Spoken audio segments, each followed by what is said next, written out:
নমস্কার বন্ধুরা, শুভ দুপুর। তো আশা করি আপনারা সকলেই ভালো আছেন এবং সুস্থ আছেন। তো আজ দুপুরবেলার রান্নাবান্না একটু আপনাদের সঙ্গে শেয়ার করি। তো প্রথমেই আছে এখানে আমার হাঁড়িতে ভাত,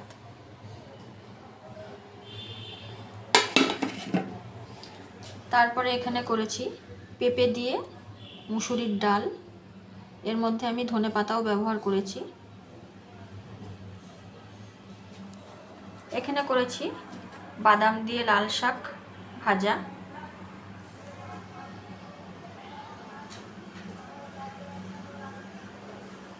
তারপরে করেছি আমি চুনো মাছের চচ্চড়ি। এখানে চুনো মাছ বলতে মায়া মাছ, মায়া বা মৌরলা মাছ হিসেবেই আমি জানি। তো বন্ধুরা, আপনারা এই মাছটিকে আর কে কী নামে চেনেন কমেন্ট করে বলবেন। আর সবশেষে এখানে আছে আলু দিয়ে ডিমের কারি।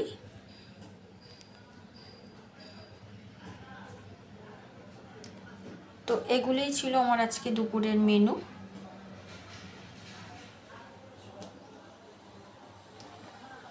তো রান্নাগুলো কেমন হয়েছে বন্ধুরা, সবাই কিন্তু জানাবেন আমাকে। ধন্যবাদ।